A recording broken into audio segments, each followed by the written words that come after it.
heaven. And I pulled your body into mine every goddamn night. Now I get fake niceties. I can't make it go away by making you a villain. I guess it's the price I paid for 7 years in heaven. So 7 years, it was great, and then it wasn't. I also am reminded of 7 minutes in heaven.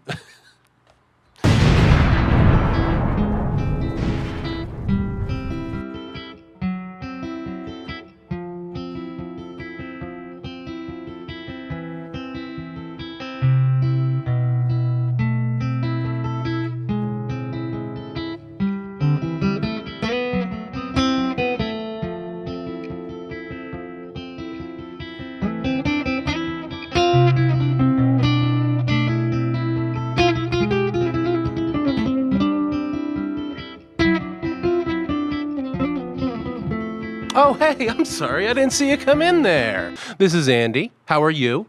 I'm well.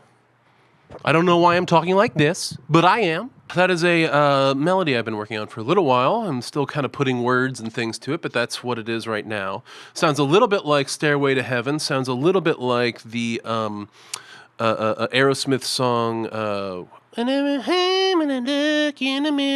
Dream On. Sounds a little bit vibey with those, but that is the case sometimes when you're dealing with rock and roll and pop music and the general kind of feels of those things. So I will continue to work on that and hopefully turn it into something very pretty. I also just wanted to show you how you can use a capo when recording or playing over your own stuff, and how it can kind of free up certain aspects of the fretboard for you. Oh, and by the way, before I move on, I want to mention one thing. Something that happened in my most recent Taylor Swift video, which was for No Body, No Crime. Most of you were incredibly kind, and thank you so much for your kind words. I always appreciate it. But a few of you seemed really put out that I had not figured out the sequence of events that occurred in that song more quickly or better. And I just want to remind everybody out there a few things. One, I have never claimed to be smart. And two, that song is a mystery. It is designed to be difficult to understand a little bit. It is designed to have some twists and turns and confusing things. Anyway, I'm glad that you're mad at me. It's a good sign. So today we are jumping into Taylor Swift. Let's clap into the microphone as much as possible. We are going to jump right into Taylor Swift's next song on this album, Evermore, which I am going to imagine sounds totally different than the previous one. Because, come on, they've all sounded pretty different from each other so far. All right, here we go. It is Happiness by Taylor Swift. Ooh, organ?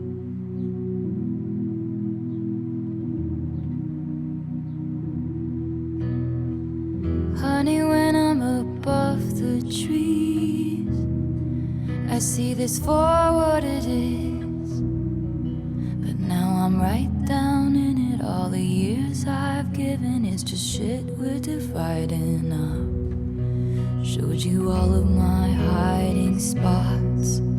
I was dancing when the music stopped. And in the disbelief I can't face reinvention. I haven't met the new me yet.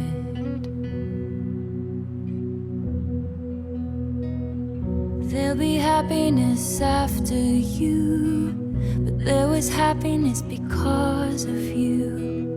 Both of these things can be true. There is happiness past the blood and bruise, past the curses and cries, beyond the terror in the nightfall. Okay, very, very vibey, very, very low key. As you get deeper into any album, the artist is going to trust you a little bit more to go a little bit farther with you. And this is a very non-poppy song. This is just kind of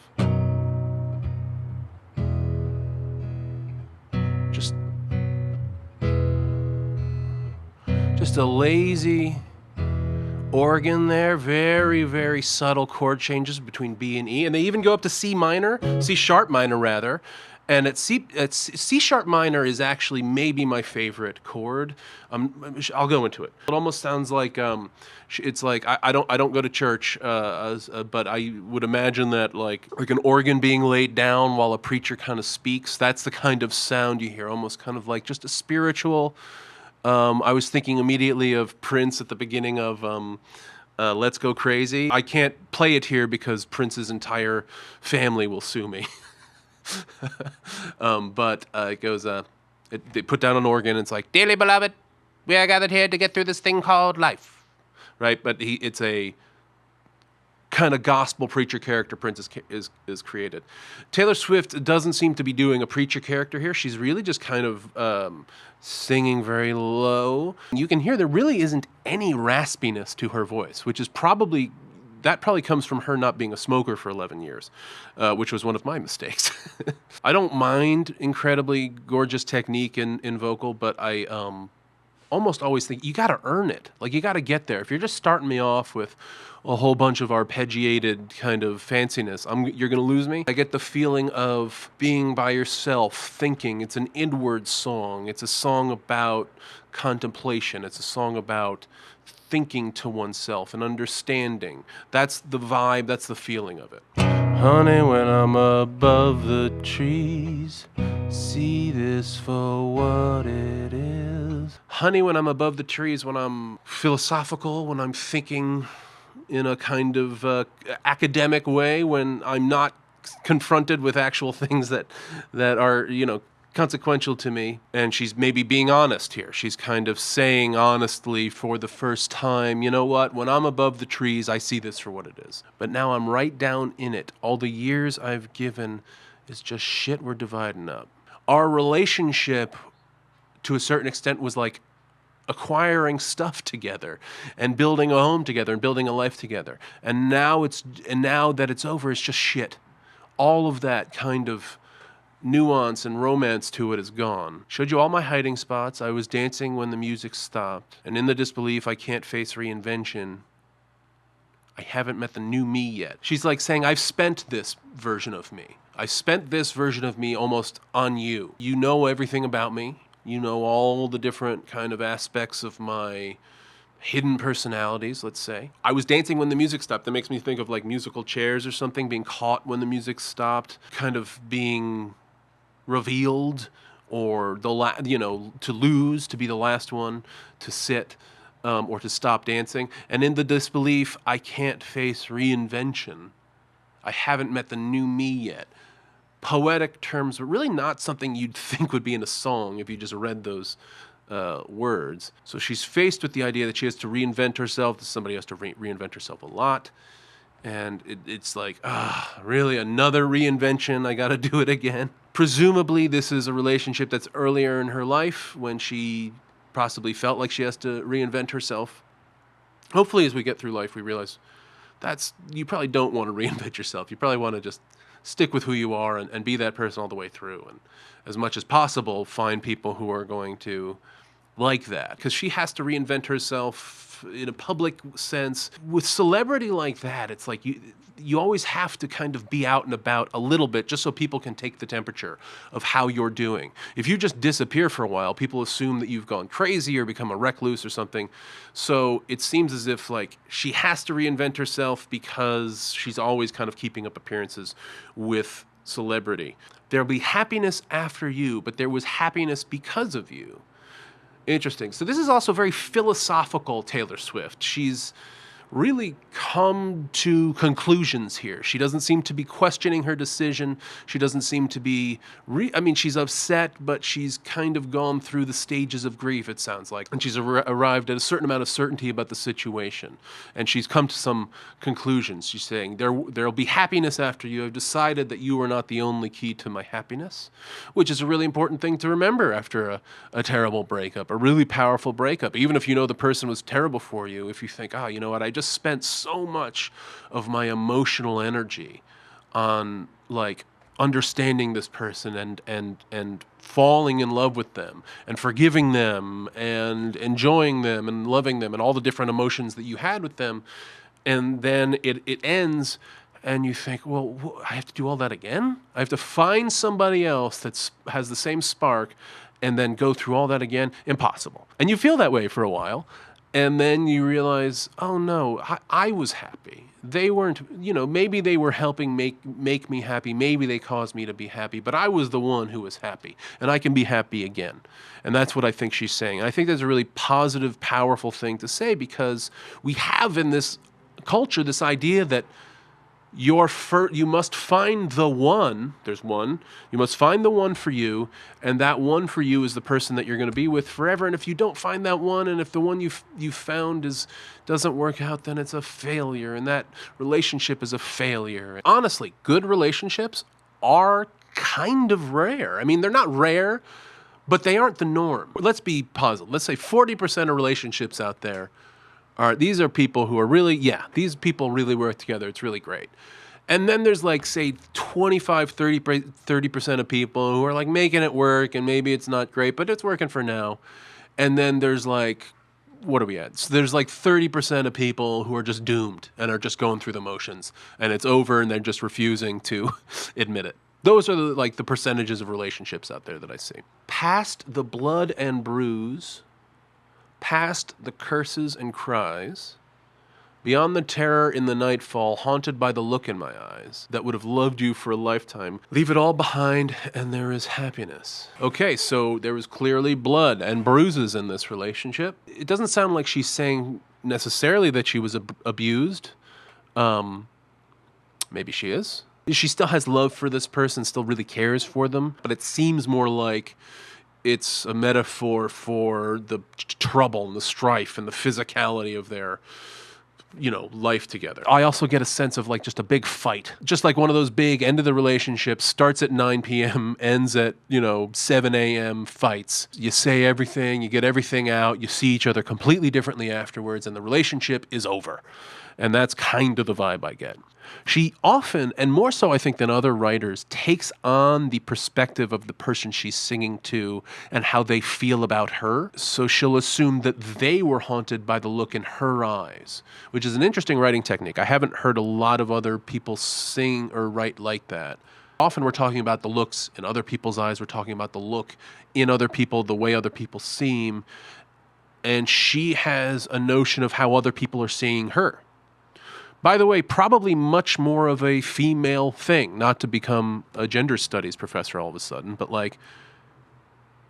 I remember I was in an acting class years ago, and one of the girls in the class was complaining about the lighting where she was sitting, where we were all getting ready to go up and do our scenes or whatever, and we were all waiting, and she had a spot, and she was saying, "Oh God, the lighting here is terrible."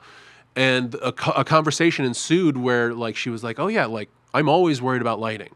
She's a beautiful young woman. She's in Hollywood. She's trying to be an actor. But in general, for women in general, it's just a concern. I don't have to worry about lighting. I just always kind of look like a jackass. So I'm at, that's my neutral, that's my median level. If I dress up at all, people are like, "Wow!" and everybody's psyched. The standards are just much, much lower for me to look good and look a certain way, obviously. But I just didn't realize the specificity with which I think a lot of women, and maybe a lot of women in entertainment, really consider everybody who's looking at them, probably because a lot more people are looking at them.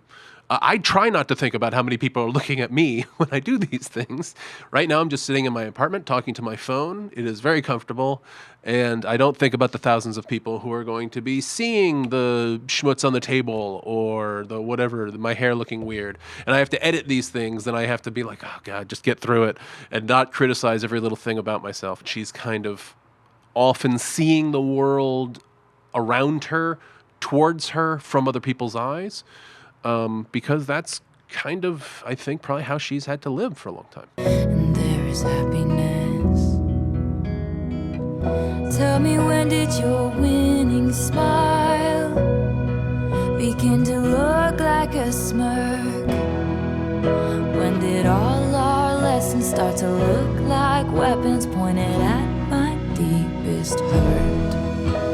I hope she'll be a beautiful fool who takes my spot next to you. No, I didn't mean that. Sorry, I can't see facts through all of my fury. You haven't met the new me yet.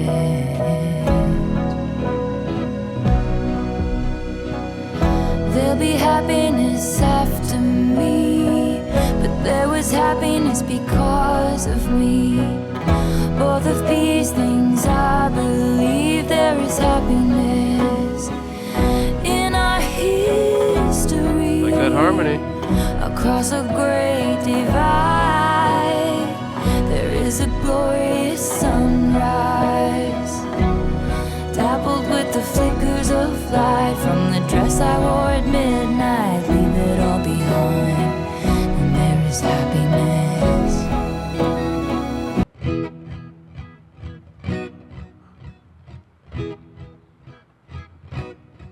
We have that little strum there. It's hard to tell what it is. If it's like a little ukulele or something, or a guitar or some sort of, it sounds like a lightly plucked kind of string instrument. It's hard to tell just hearing it right now. Tell me, when did your winning smile begin to look like a smirk? When did all our lessons start to look like weapons pointed at my deepest hurt? All morning while I was setting up, I was watching the Johnny Depp Amber Heard trial. Emily D. Baker's channel. Everyone check out Emily D. Baker's channel. It's crazy to hear people at the end of a relationship who are just battling one another. They're recording each other and they're stabbing each other in the back and they're being awful to each other. You hear these people who are like kind of madly in love with each other, and then to hear it all kind of turn negative. And it's not just that it ended, it all went bad. It's like it all went rotten. Tell me, when did your winning smile begin to look like a smirk? The smile that I loved. Now it's not that I just don't love it anymore, it's that it looks conniving, or it looks nefarious in a certain way. When did our lessons start to look like weapons? So the things maybe we'd communicate to each other, our deep realizations about the world, and then using them against each other and turning them against each other. The person who loves you is going to know how to harm you the most. I hope she'll be a beautiful fool who takes my spot next to you. No, I didn't mean that. Sorry, I can't see facts through all my fury. You haven't met the new me yet. She's allowing herself to come across as having these kind of ugly thoughts. Not vicious, horrible thoughts, but she's allowing herself to kind of be overcome by emotion, and then keeping that in the song and saying, no, I didn't mean that, actually I did, oh no, I didn't. It's when we're not at our most poignant. We can always imagine ourselves arguing with the person we want to argue with in a very perfect way, where they say the thing they always say, and then we say the perfect thing, that, the perfect comeback. And what's interesting to see in songs and to see in art in general is when people are like, no, but I was also emotional, and I was also not totally in control of myself. Maybe she was a beautiful fool at one point in her life. I was certainly a fool at one point in my life. Perhaps I remain a fool now. We may all be beautiful fools, but in a sense, she's saying it'll be like some younger, more foolhardy version of me. Sorry, I can't see the facts through all of my fury. You haven't met the new me yet. I haven't metamorphosized. I haven't turned into the butterfly. I'm still mid-transition here. In our history, across our great divide, there is a glorious sunrise, dappled with the flickers of light. From the dress I wore at midnight, leave it all behind, and there is happiness. We're not going to get back together, but there's a sunrise there. There's happiness there. What I hear is acceptance. Having gone through this, we will maybe not always be enemies. We will maybe not always be villains. You hear that little flute there? Oh, sorry. Make it go away by making you a villain. I guess it's the price I paid for 7 years in heaven. And I put your body into mine every goddamn night. Now I get fake niceties. No one teaches you what to do. When a good man hurts you, and you know you hurt him too. Honey, when I'm above the trees, I see it for what it is. But now my eyes leak acid red.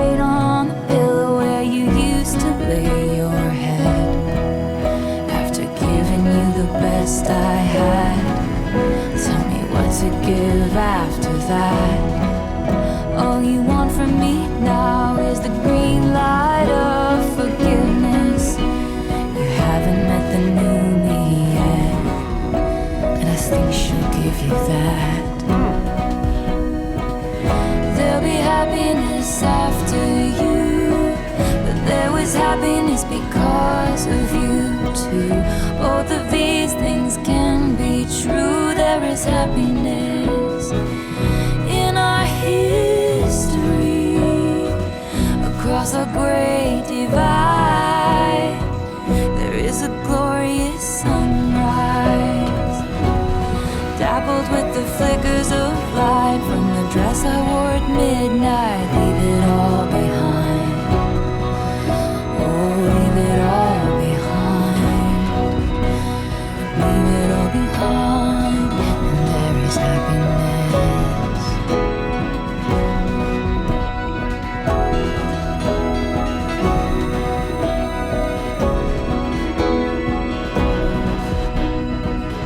All right, here we go. Written by Taylor Swift and Aaron Dessner.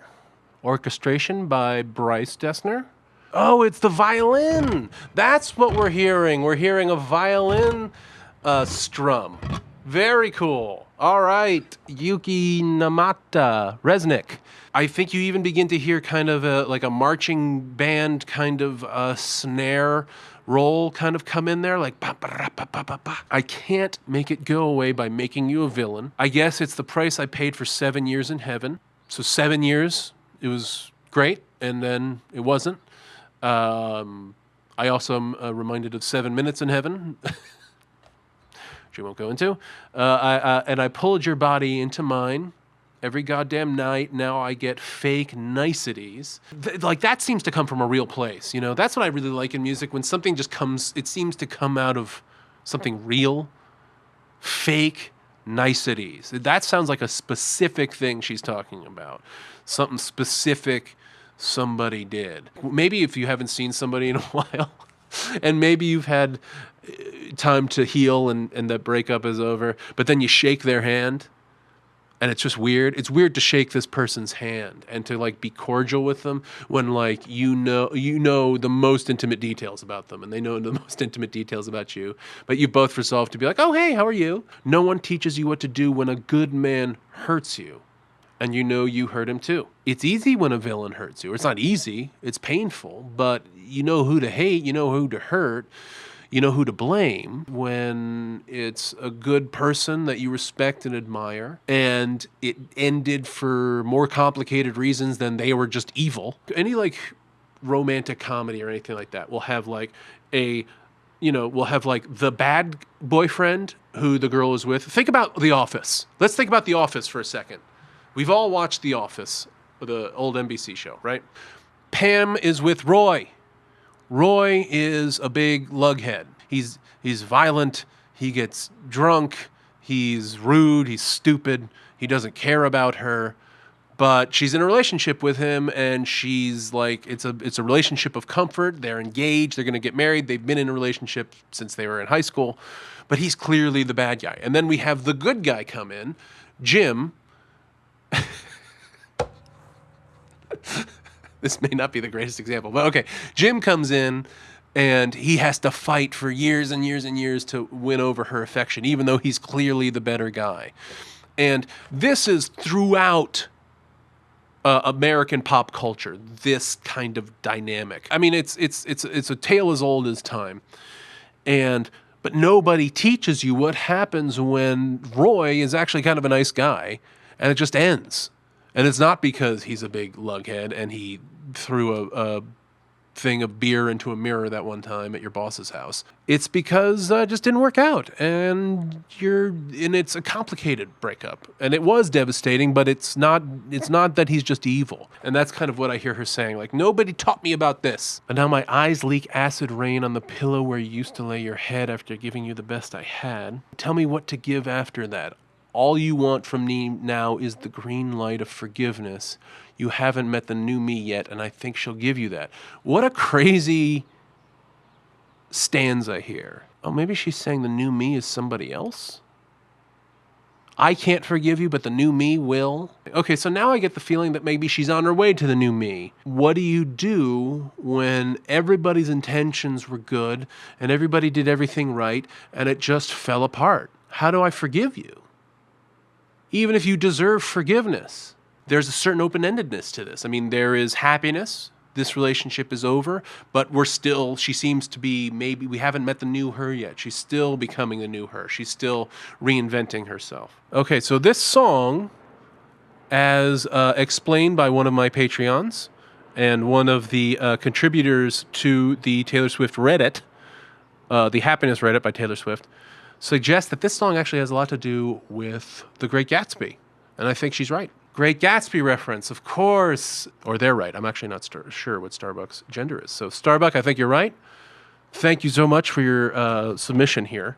You know, it's buried in the center of the album. Doesn't have to do a lot of work in terms of like selling the album to anybody. So she has a little bit more leeway in kind of putting out a more personal, less kind of pop-driven song. And it's interesting to see that this is what they choose. They kind of go to simple, major mode, but still kind of morose and melancholic kind of vibe. And she seems to kind of come back to this feeling when she has the opportunity to. Let me know what you think. Do you think this is a happy song? I kind of think it is a happy song. Starbuck puts a good argument on the Reddit as to why she thinks it is not a happy song. Thank you guys so much for watching this. I hope you're having a great week. I hope you have a great weekend. Please consider liking and subscribing. Let me know in the comments if there's anything you'd like me to watch. A lot of people have been really asking for the Red Taylor's version after this. I think that might be what I go to, but I don't want to jump into something without it being something that I put to you guys first, so I'll probably put a poll out. But please let me know in the comments if there's something that you think I should check out before that album. So that's it for this week, guys. Thank you so much for watching. I wish you all the happiness in the world, and until next time, keep playing.